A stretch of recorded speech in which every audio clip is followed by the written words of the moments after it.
So here today I'm going to be presenting you guys with my top strain of June. And before I get into that, I wanted to give you guys a reason why I am actually doing this list. And the main reason is so that everyone knows which brands are the best and which brands are the worst. So, with that being said, at the end of the year, I'm going to be doing a top 5 list of the best brands, and I'm also going to be doing a top 5 worst brands. So, with that being said, the list that I'm going to be presenting you guys is the top 3 strains of June. So, I'm going to be breaking it down based upon the way it smells, the way it tastes, the way it looks, and the high. So, let's get into it. So, let's start off with number 3. We have the garlic juice. The garlic juice is actually a cross of the papaya and GMO. This one overall got a rating of 8.675, which means that for the high, it got a 9.2. For the look, it got an 8.3. For the taste, it got an 8.7. And for the smell, it got an 8.5. This one right here was definitely a really, really nice strain. Overall, I think it definitely deserves this placement. With that being said, number 2, we have the Hindenburg by Doja. This one right here is an amazing strain.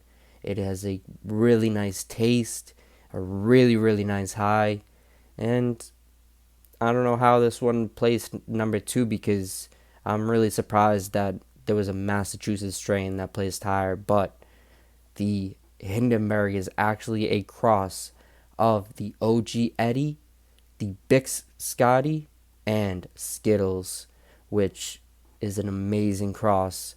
Big shout out to Doja because this one smokes really good. I'm a huge fan of this one. I went back and got at least another eighth 3 or 4 times. So definitely one of those strains that I would really keep getting again, which isn't like me. I'm the type of person that wants to keep getting new strains. I always want to be smoking something new. So surprising that I smoked at least like a half ounce of this one.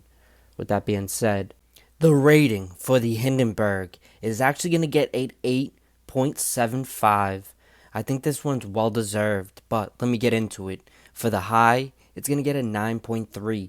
I think this is well deserved. It is definitely a really, really nice high. It's super clean and really enjoyable, so I highly recommend this one. But for the look, this one's going to get an 8.6. I think it is definitely a very pretty strain, but there's better strains out there that look prettier. So for the taste, it's going to get an 8.8.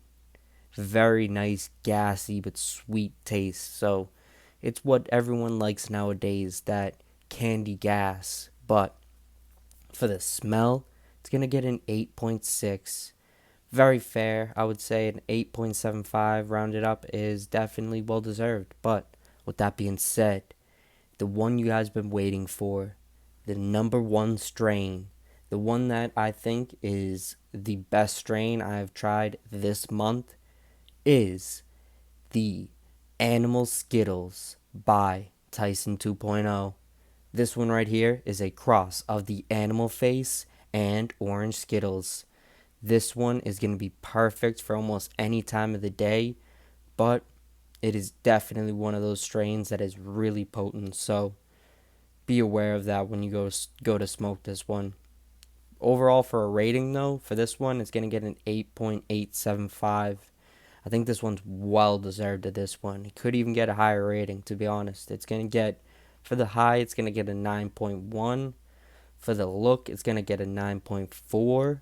For the taste, it's going to get an 8.7. But for the taste, it is going to be a little bit funky. It's going to be, you're going to get hints of that Agent Orange, which when you're getting the orange Skittles, the orange Skittles is actually a cross of the Agent Orange and the Skittles. So the Agent Orange really overpowers that, and you are going to get that funky, earthy type taste from the Agent Orange. But the high is just really, really nice. So it overpowers the taste, and overall for the smell, I would say this one's going to get an 8.3. Rounded up, an 8.875. Definitely a strain that can't really be beaten right now. I would say that it's going to be at least, I would say maybe even not next month. So this one might pass over till next month. But with that being said, at the end of the year, I'm going to be rounding all of these up, and I'm going to be doing a presentation of at least a top 10, top 20 strains for the year and a top 5 brands of the year. So I'm also going to be doing a top 5 worst brands. So that being said, if you want to see any strains added onto this list, or if you want to see me review any strains, definitely go recommend them in the comments. But with that being said, I'm going to wrap it up here. I appreciate you for watching this, and definitely go check out more of my content.